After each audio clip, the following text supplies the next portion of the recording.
ఓం మహాగణపతే నమ, ఓం సరస్వతే నమ, ఓం హైగ్రీవాయ నమ, ఓం మహామృత్యుంజయాయ నమ. ప్రియమైన ఆత్మబంధువులారా, శ్రీమద్ రామాయణంలోని అద్భుతమైనది, పఠనయోగ్యమైనది, ఫలవంతమైనటువంటి సుందరాకాండ 8వ భాగానికి మీ అందరికీ స్వాగతం, శుభస్వాగతం, సుస్వాగతం.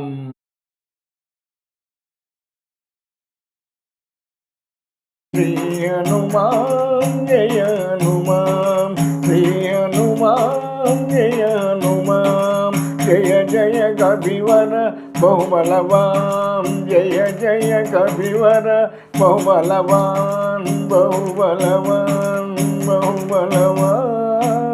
ఎంతగా గాలించినా సీతమ్మవారు కనపట్టలేదు. ఒకవేళ ఆవిడ ఏమన్నా మరణించి ఉంటుందా? మహాపతివ్రత అయినటువంటి సీతమ్మ తల్లి తన శీలాన్ని పోగొట్టుకోవడానికి ఒప్పుకొని ఉండదు.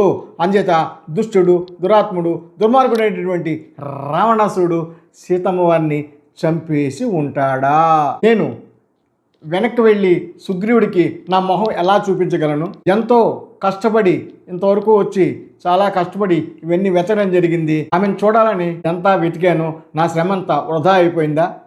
అంగద రాంబొద్దులకు నా మొహం నేను ఎలా చూపించేది అని హనుమంతుల వారు చింతాక్రాంతుడయ్యి చాలా బాధపడుతున్నాడంటే, అయినా నేను దిగులు పడకూడదు. అనిర్వేద శ్రేయో మూల మనిర్వేద పరం సుఖం, అనిర్వేదో హి సతతం సర్వార్థేషు ప్రవర్తక. నిర్విచారమే శ్రేయాలకు మూలము, విచారం లేకుండా ఉండటమే గొప్ప సుఖాలకి మూలము. అంచేత నేను దిగులుగా ఉండకూడదు, నేను ఉత్సాహంగా ఉండాలి, ఉత్సాహంగా మరొకసారి వెతుకుతాను అని అంటే, ఇక్కడ ఏంటంటే అండి, నిర్వేదము అంటే దిగులు, నిరాశ. మనం చెప్పుకోవాలంటే ఇంగ్లీష్లో డిప్రెషన్ అంటాం అనమాట. ఇక్కడ అనిర్వేద అంటే ఉత్సాహంగా ఉండాలి, దిగులుకి వ్యతిరేకమైన పదం అనమాట అండి. నేను ఉత్సాహంగా ఉండాలి, మరొకసారి ప్రయత్నిస్తానని హనుమంతుల వారు అనుకుని మళ్ళీ ముందుకు కదిలేటండి. ఇంతవరకు నేను ఏమేమి చూడో అవన్నీ కూడా తిరుగుతాను, అవన్నీ కూడా చూస్తాను, సీతమ్మ వారి జాడ తెలుసుకుంటాను, శుభవార్తతో నేను తిరిగి వెళ్తాను అని అనుకున్నట్టండి. ఇలా ఆలోచించుకుంటూ మళ్ళీ వెతకడం మొదలుపెట్టండి. రావణశాలలోకి మళ్ళీ వెళ్ళి అంగుళం ఏది వదలకుండా ఒక్కో గదిలోకి వెళ్తూ తలుపులు తీస్తూ అంతా తేరిపారు చూస్తూ మళ్ళీ తలుపులు వేస్తూ ఇలా మొత్తం అంతా క్షుణ్ణంగా వెతికేశాడండి. దూరంగా ఉన్నటువంటి చిన్న చిన్న గృహాలు ఏమంటే వాటిన్నింటిని కూడా మళ్ళీ ఒకసారి చూసి వచ్చాడటండి. అంతేకాకుండా భూగర్భ గృహాలు, ఎత్తైన ప్రదేశాలు, దేవాలయాలు, ప్రార్థనా స్థలాలు, కోడళ్ళ మధ్య ఉన్నటువంటి ప్రదేశాలు ఒకటేంటి మొత్తం అంతా కూడా క్షుణ్ణంగా వెతికేశాడండి. ఈ వెతకటంలో అద్భుత సౌందర్య రాసులైనటువంటి విద్యాధర స్త్రీలను చూశాడంటండి. కానీ రాముని ధర్మపతి అనేటువంటి సీతమ్మ వారు కనపడలేదటండి. అలాగే ఒక సౌందర్యవతులు, చంద్రబింబము వంటి ముఖాన్ని కలిగినటువంటి నాగకన్యను చూశాడంటండి. కానీ చక్కని చొక్కనేటువంటి సీతమ్మ వారి జాడ కనపడలేదటండి. అలాగే రావణాసురుడు బంధించి తీసుకుని వచ్చిన అతిలోక సౌందర్యవతులైనటువంటి నాగకన్యను చూశాడంటండి. కానీ జానకి దేవి జాడ ఏమీ కనపడలేదటండి. వానరుల ప్రయత్నాలు ఏమీ ఫలించలేదు. సముద్ర లగ్నం చేసి నేను వచ్చి ఇంత వెతికినా కూడా ప్రయోజనం శూన్యము, ఏ విధమైన ఫలితము లభించలేదు అని హనుమంతుల వారు మళ్ళీ డీప్ డిప్రెషన్లోకి వెళ్ళిపోయేటండి. చాలా బాధపడుతూ రావణుడి భవనానికి కొంచెం అవతలగా వెళ్ళి ఒక చోట కూర్చుని చింతాక్రాంతుడు అయ్యేటండి. చింతాక్రాంతుడయ్యి తనలో తాను ఈ విధంగా అనుకుంటున్నారటండి. రాముల వారిని సంతోషపెట్టాలని చెప్పి నేను ఎంతో శ్రమించి సీతమ్మ వారిని వెతికాను, కానీ ఏ విధమైన ప్రయోజనము లభించలేదు. మరి సంపాతి చెప్పాడు కదా, రావణాసురుడి ఇంట్లోనే ఉంది, రావణాసురుడి సేవలో ఉంది, నేను చూస్తున్నాను అని చెప్పే కదా, మరి సీతమ్మ వారు ఎందుకు కనపడలేదు? ఆవిడ ఏమైనట్టు? రావణాసురుడు తీసుకుని వచ్చేటప్పుడు ఒకవేళ కళ్ళు తిరిగి సముద్రంలో పడిపోయి మరణించిందా? లేదా సీతమ్మ వారి అందానికి అసూయ చెంది రావణుల వారి భార్యలందరూ కలిసి ఈవిడ్ని మింగేశారా? గోరువంకను బంధించినట్టు మరో చోట్ల ఎక్కడైనా ఆవిడని బంధించారా? లేక రాముణ్ణే ధ్యానిస్తూ ఆవిడ చనిపోయిందా? జనక మహారాజు పుత్రిక, రాముడు ధర్మపతి అయినటువంటి సీతమ్మ తల్లి రావణాసురుడికి లొంగటం అసంభవము. సీతమ్మ తప్పిపోయిందని కానీ కనబడటం లేదని కానీ చనిపోయిందని కానీ రాముల వారికి చెప్పటం, భార్యని అత్యంత ప్రేమతో చూసుకునే రాముల వారికి చెప్పటం తమ్ము కాదు. ఇటువంటి వార్తని తెలపటం దోషమే. అటులనే ఇటువంటి వార్తని చెప్పకుండా ఉండడం కూడా దోషమే. చెప్పినా దోషమే, చెప్పకపోయినా దోషమే. భలే చిక్కొచ్చిందబ్బా అని చెప్పేసి మరింత వ్యధ చెందుతున్నాడటండి పవనసుతుడు హనుమంతుల వారు. ఇంకా దీర్ఘాచలంలోకి వెళ్ళిపోయేటండి. అమ్మవారి జాడ తెలుసుకోకుండా నేను వెళ్తే నేను ఏం సాధించినట్టు, నేను ఎందుకు లంకలోకి వచ్చినట్టు, శ్రమపడి సాగరోల్లంఘన చేసినంత వృధా అయిపోయింది, నేను సీతమ్మవారిని వెతుకుతానికి చేసిన ప్రయత్నం అంతా కూడా వృధా అయిపోయింది. ఈ స్థితిలో కిష్కింధకరికి నేను వెళ్ళినట్లయితే సుగ్రీవుడు ఏమంటాడో, నా తోటి వానరులందరూ ఏమనుకుంటారో, అలాగే రామ లక్ష్మణులు ఏమనుకుంటారో, ఇటువంటి పరిస్థితుల్లో నేను గనక కిష్కింధకు వెళ్ళి సీత కనపడటం లేదు అనేటువంటి అప్రియమైన విషయాన్ని రామలక్ష్మణునికి చెప్పినట్లయితే అసలే విచారంలో దిగిలిగా ఉన్నటువంటి రాముడు ఇక ఉండడు. రాముడే చనిపోయిన తర్వాత రాముని ఎంతో ప్రేమించినటువంటి లక్ష్మణుడు ఆయన కూడా వెళ్ళిపోతాడు. రామ లక్ష్మణులు లేరని తెలిసిన తర్వాత భరతుడు శత్రుఘ్నుడు వాళ్ళిద్దరూ కూడా చనిపోతారు. పుత్రులు అందరూ చనిపోయారని తెలిసిన తర్వాత కౌసల్య, సుమిత్ర, కైకేయి వాళ్ళు చనిపోతారు. ఇదంతా చూసిన తర్వాత ఎంతో మంచివాడు, సత్యసంధుడు, కృతజ్ఞుడైనటువంటి సుగ్రీవుడు మాత్రం ఉంటాడా? ఆయన చనిపోతాడు. ఎప్పుడైతే సుగ్రీవుడు చనిపోయాడో ఆయన భార్య రోమ ఆవిడ కూడా చనిపోతుంది. అప్పుడు సుగ్రీవుడు రోమ చనిపోయిన తర్వాత తార మాత్రం ఉంటుందా? ఆవిడ కూడా చనిపోతుంది. అప్పుడు తండ్రి ఆల్రెడీ చనిపోయాడు, తల్లి చనిపోయింది, చిన్నమ్మ కూడా చనిపోయారు. ఇక అప్పుడు అంగదుడు మాత్రం ఉంటాడా? ఆయన చనిపోతాడు. ఇలా ఒక్కొక్కళ్ళు అందరూ చనిపోతే కనీసం చూడటానికి ఒక కోతి కూడా ఎక్కడా మిగలదు, అందరూ చనిపోతారు. వెళ్ళానా అక్కడ ఇక్ష్వాకుల వంశము, ఇక్కడ వానరసేన, ఇవి రెండు కూడా అర్థమైపోతాయి. అంచేత నేను కిష్కింధకు తిరిగి వెళ్ళను, సీతమ్మ వారి జాడ తెలిసే వరకు నేను ఇక్కడే ఉండిపోతాను అని అనుకున్నట్టండి. అండఫలాలు తింటూ ఇక్కడే ఉండిపోతాను, లేకపోతే తపస్సు చేసుకుంటూ బాసి పెట్టేసుకుని కూర్చుని మంత్రాలు చదువుకుంటూ ఇక్కడే ఉండిపోతాను. వస్తాడని వాళ్ళు ఎదురు చూస్తుంటారు.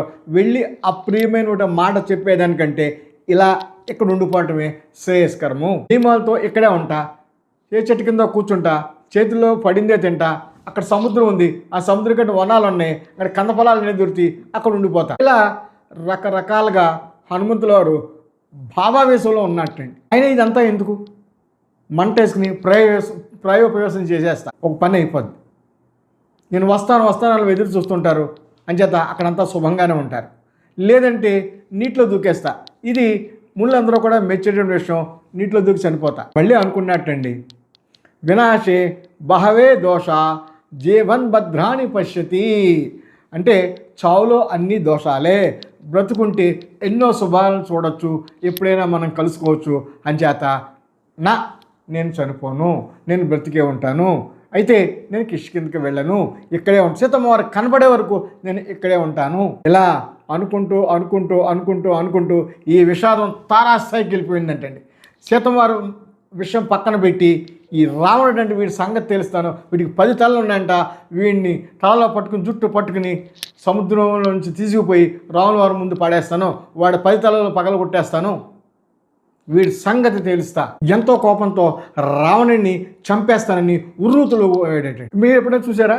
మనకు కూడా ఎప్పుడైనా మనం అనుకునే పని అవ్వకపోతే కోపం వచ్చేది, ప్రతి చిన్న విషయానికి కోపం వచ్చేది, చిరాకు పడిపోతుంటాం. ఆ స్థితిలో ఉన్నాడనమాట హనుమంతుల వారు. ఇప్పుడు మళ్ళీ ఆ రౌద్రులోంచి మళ్ళీ లేదులే అబ్బా, సీతమ్మ కనపడే వరకు నేను వెతుకుతూనే ఉంటాను, ఓ పని చేస్తే పోలా, రాముల వారిని తీసుకుని వస్తే అమ్మో, రాముల వారిని తీసుకుంటే సీతమ్మ వారు కనబోతే వానరులందరినీ కూడా చంపేస్తాడే. ఇలాగా పరిపరి విధాలుగా హనుమంతుల వారు మనసు ప్రకోపిస్తూ ఉందట. ఇలా లాభం లేదులే అబ్బా, సీత కనపడే వరకు నియమిత ఆహారం తీసుకుంటూ నేను ఇక్కడే ఉండిపోతాను, కనీసం అంగద సుగ్రీవులైన మా వానరుల అందరూ కూడా హ్యాపీగా క్షేమంగా ఉంటారు అని అనుకున్నట్టు. ఈ నిర్వేదంలోంచి హనుమంతుల వారు బయటికి రావాలి. మనం కూడా చిన్న ప్రార్థన చేస్తాం అమ్మవారిని.